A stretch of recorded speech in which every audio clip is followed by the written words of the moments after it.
Today we'll be discussing about human respiratory system, and in this respiratory system we'll cover anatomy and function of respiratory system, and it's responsible for taking in oxygen from air and expelling carbon dioxide, which is a waste gas produced in human beings by several cells. So this respiratory system is an incredible network of organs working together to ensure that our body receives much of the oxygen which is needed for survival while eliminating this carbon dioxide. So respiration is a process by which living organisms break down food or glucose in presence of oxygen to give energy. That means glucose is broken down using oxygen. So this is obtained from breathing, and this glucose, as we have discussed this in the previous class, it's obtained from process of digestion by breakdown of food into glucose. And in presence of this oxygen, it forms carbon dioxide plus water plus ATP. ATP is adenosine triphosphate. So this is also the energy currency of our cell. So in the process of respiration, here this is the reaction, complete reaction of this respiration, and glucose, its formula is C6H12O6. Now in the process of respiration, as we have seen, we got this energy, that's ATP. This is useful. This ATP is useful. This is useful for our cells, and these two are usually, we can say, these are waste products, and they need to be expelled from the water, from the body. So before discussing this, let's give a brief distinction between breathing and respiration itself. So breathing is simply inhale and exhale of gases in and out of the lungs. So two terms, first one is breathing and second one is respiration. Now breathing is simply inhale and exhale of gases in and out of the lungs. This is simply inhale and exhale. But respiration is process of breaking down of glucose to give energy. So here glucose is broken down to give energy, that's ATP. And this breathing is the physical process. It is the physical process, and respiration in turn is a chemical process. Now in breathing, it is a physical process. It takes place in lungs usually, and this respiration, so this takes place in lungs and respiration takes place in the cells of our body. So energy here, in terms of energy, if we say breathing, in breathing energy is not usually formed. Energy is not formed. Here energy is formed. So this is the basic distinction between breathing and respiration. Now after completing this, we'll now move towards, first there is this formation of ATP. We'll just shed a light on this ATP. What does this ATP stand for and what does it mean? So ATP is the energy currency of our cell. It is the energy currency of cell. Now this ATP, suppose in layman language we can say this is just like this car. Now this is adenosine, and along with this car we are having three phosphate groups. So these are three phosphate groups. So let us suppose take an illustration in a layman language. If this ATP, this is adenosine, and these are triphosphates. Once it breaks down this one phosphate, that means there is loss of phosphate, it forms ADP with the release of energy, to the cell. And similarly, with one more loss of ATP, it will form now one more loss of phosphate, it will form now AMP, adenosine monophosphate, with the release of energy. So this is the basic thing, and this ATP is used for contraction of muscles, for photosynthesis, conduction of nervous impulse also. So these are the three basic uses of this ATP. Now after completing this process of respiration, now we'll first move towards the type of respiration first. So there are two types of respiration usually. One is aerobic respiration and another is anaerobic respiration. And in the aerobic respiration, we usually use there is presence of oxygen. Here is simply absence of oxygen. Now this aerobic respiration, it usually here we can take our example that is simply our respiration part, just like our breathing along with this respiration. And in anaerobic respiration further divides into two. First one is this alcoholic fermentation. Alcoholic fermentation. Second one is usually lactic acid fermentation. Now these are two types of different types of this anaerobic. That means without oxygen, sometimes this occurs in yeast, and this anaerobic respiration, it can also occur in our muscle cells during during our extreme work done, and during like workout, and sometimes it occurs. It causes this muscle cramps also. It causes muscle cramps or muscle fatigue, we can say, during heavy workout, and sometimes during fasting starvation. We feel like our muscles feel like fatigue a little bit. We feel tired, and this because there is this lack of oxygen in our muscle cells, and the glycerol, which is present as a glucose, stored glucose in our liver, it is converted into this lactic acid inside the muscles because they need this energy. But this whole process occurs without oxygen in our muscle cells. Therefore, we can say lactic acid formation in the muscle cells causes cramps. So we'll shed a light on this also. Now, firstly, we'll make a difference between aerobic and anaerobic respiration. Now, it's aerobic respiration. This type of respiration occurs in which it occurs when there is lack of oxygen. So it occurs when there is lack or absence of oxygen, and this occurs in presence of oxygen. Now, this aerobic respiration, it occurs in cytoplasm as well as mitochondria. It occurs in cytoplasm as well as mitochondria. That means if this is cell, inside cell we're having this nucleus, and this is the fluid is dispersed everywhere around the cell. This is our cytoplasm, and suppose here it is, here this is our mitochondria. This is the powerhouse of cell where ATP is being generated. So this is our mitochondria. So this aerobic respiration occurs in cytoplasm as well as in the mitochondria. And coming to our anaerobic process, it only occurs in cytoplasm. This cytoplasm only. So here complete breakdown of glucose takes place. So because of that, it produces a lot of the ATPs. So complete breakdown of glucose takes place. For that reason, it gives lot of more of the ATP. And here incomplete breakdown of glucose takes place, therefore it gives lesser amounts of ATP.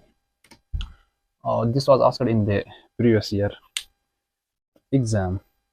So now we're having some end products of this aerobic respiration. Usually it gives carbon dioxide and water along with the ATP, and this gives, sometimes it gives lactic acid, ethyl alcohol, along with some energy. So this is the basic difference of this aerobic and anaerobic. Yeah, along with this carbon dioxide and water. Now it depends, therefore we can say it depends on the fate of glucose, whether it will go for this lactic acid formation. Sometimes it may go in the yeast, that's alcoholic fermentation, and sometimes for simple aerobic process. So let's discuss the fate of glucose.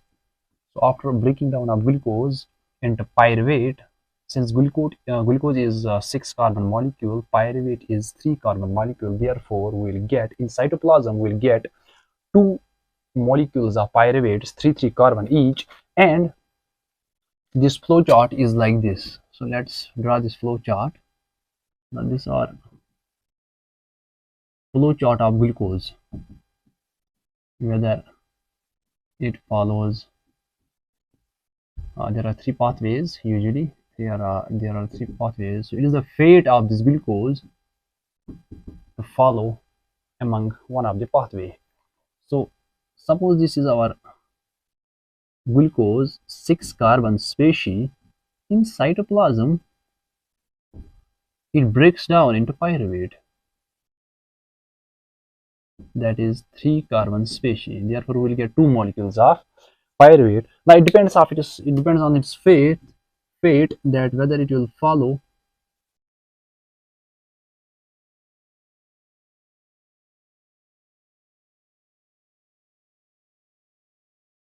Now the fate of this pyruvate, it will decide whether it will follow aerobic or anaerobic.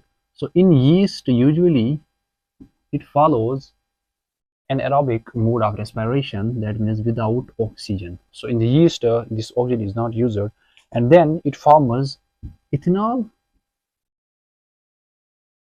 plus carbon dioxide plus some amounts of energy. And this is the end product of our glucose molecule in yeast. So this is first one. Now in the mitochondria, it forms carbon dioxide plus water plus some amounts of energy, or ATP you can say. In muscle cells, in our muscle cells, it in our muscles. So this happens when during starvation, or when we are fasting, or sometimes when we do heavy workout. So it forms, it's also, and this is aerobic. Yeah, this is aerobic. And the muscle cramps, during muscle cramps, it is an aerobic process, meaning it occurs in absence of oxygen, and it also forms this lactic acid along with the energy. It forms lactic acid along with some sort of energy. So this is the fate of our glucose molecule. This is the fate of our glucose molecule. If you want to take screenshot, you can. Now here is a diagram of human respiratory system, and it consists of several organelles which are working together to facilitate this vital process. And when so it starts from nostrils and then nasal cavity, followed by pharynx, then larynx, then trachea, then lungs, and then bronchi, which branches off into two bronchioles, and then alveoli.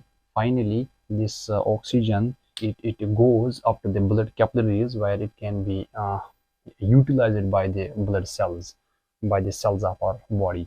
Now, so this human respiratory system, it consists of several organs. Now the mechanism of this human respiratory system, it starts from, so firstly the air, it enters nostrils, then to nasal cavity, then to pharynx, oxygen from air, then to larynx, then to trachea, followed by lungs, then to bronchi, followed by bronchioles, finally to alveoli, and this sends oxygen to blood capillaries.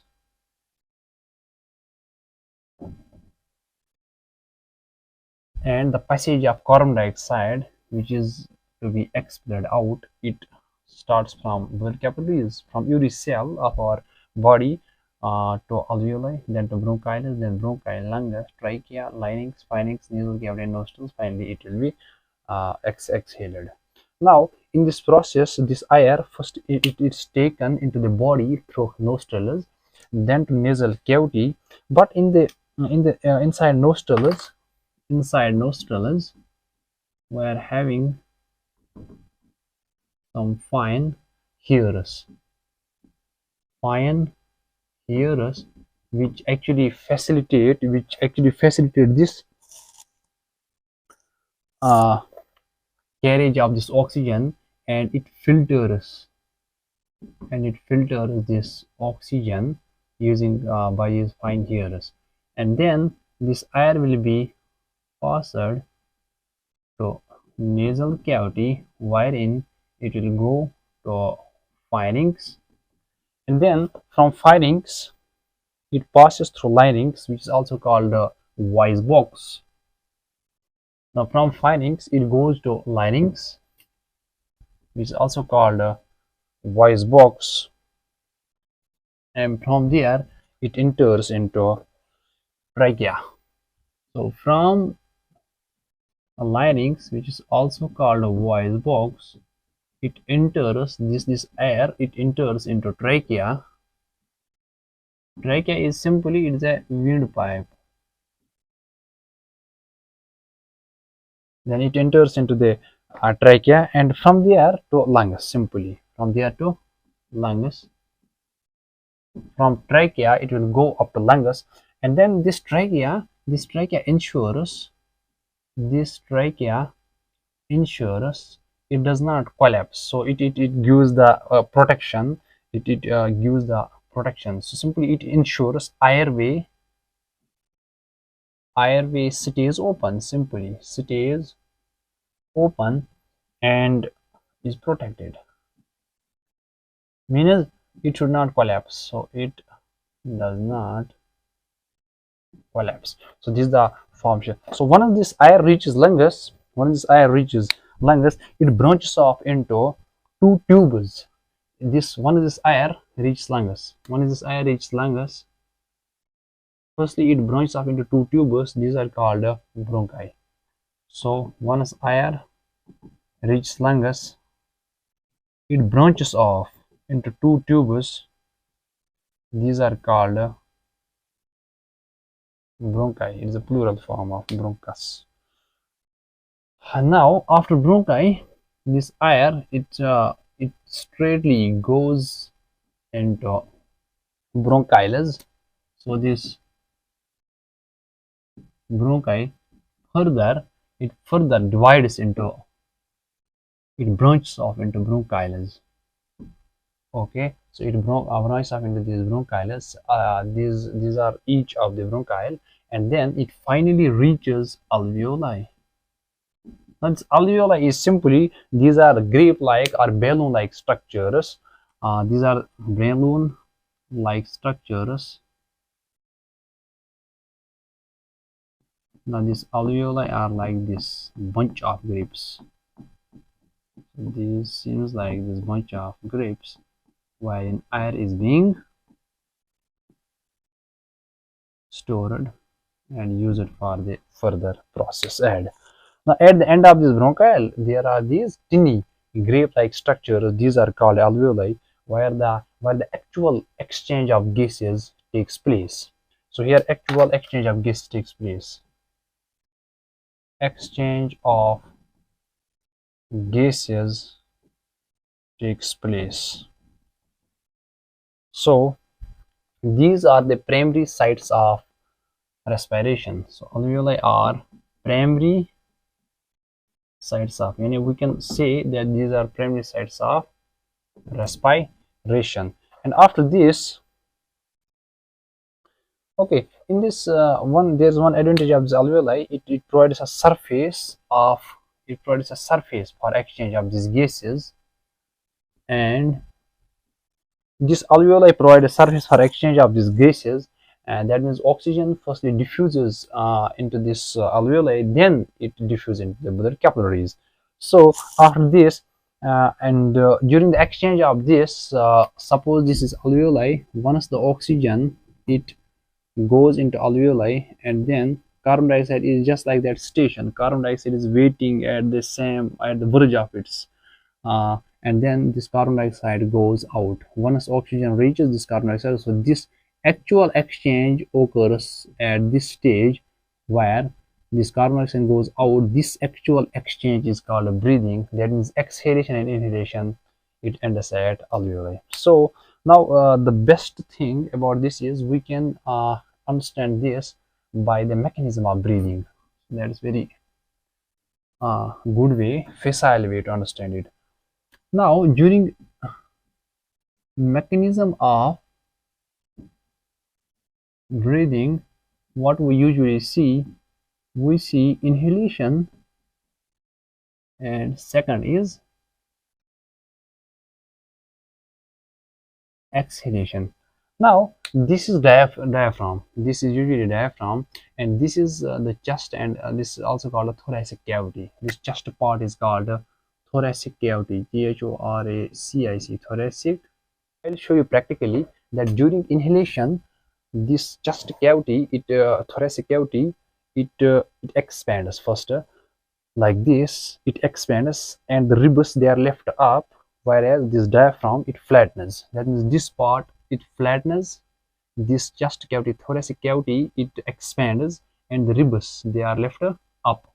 So that means chest cavity it expands,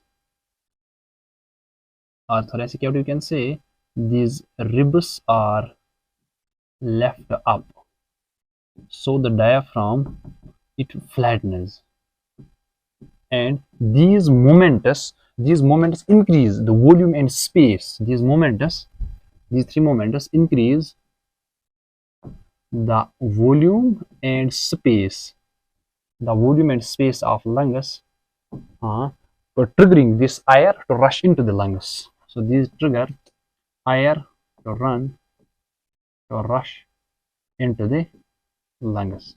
So this is the basic mechanism behind this. Now during exhalation, there is decrease in the volume and space usually. During this exhalation, the chest, the thoracic cavity, it contracts like this. During inhalation, it expands. During exhalation, it contracts. So once it contracts, this diaphragm it relaxes and ribs are moved downwards. So it contracts and diaphragm it relaxes back. Means once it flattens, it goes into a normal position, and then these ribs are left downwards. They went to downwards, and this moment, this pressure, it creates the pressure. This decreases the volume and space.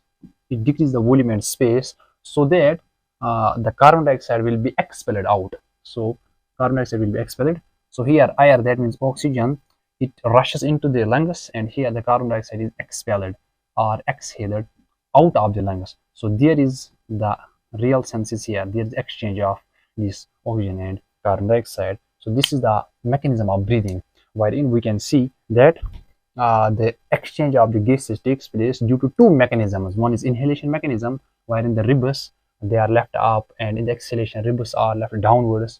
They went to downwards, and in the whole process, the oxygen, we need the transport of this oxygen, and this oxygen is transported into blood by a mostly important respiratory pigment, which is called hemoglobin, Hb, hemoglobin.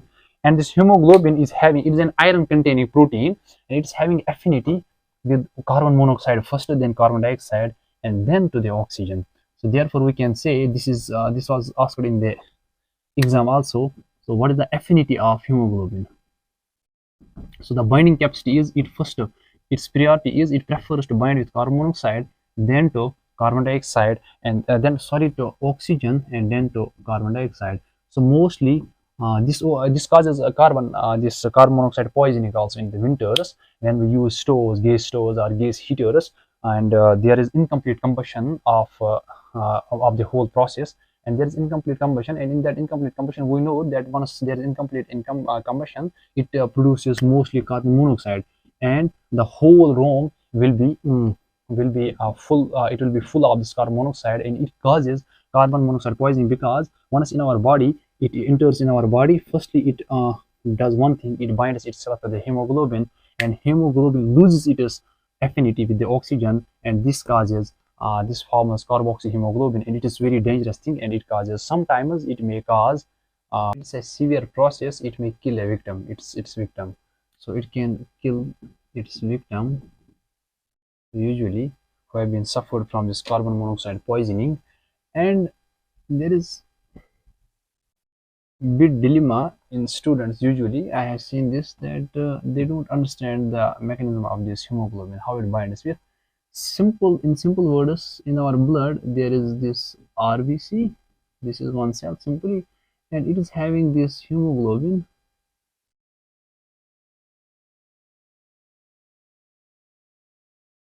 So this is simply hemoglobin, and it just binds with this oxygen binds with this hemoglobin. It's a protein binding. It is a iron containing this protein, and it binds just like this. So these are the four oxygen molecules which bind us itself with this hemoglobin in the RBC, and this helps in oxygen transport usually to each and every cell.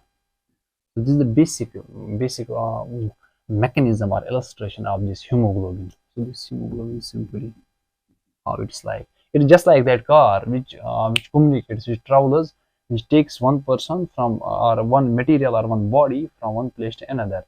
Hemoglobin in the blood is the passage. It is the passage or pathway, and hemoglobin itself is just like that car or carriage which takes material from one place to another. So this hemoglobin, it is just like that car which takes oxygen from alveoli up to each and every cell of the human body. So this was all about respiration. Now we'll meet in transportation part. Thanks.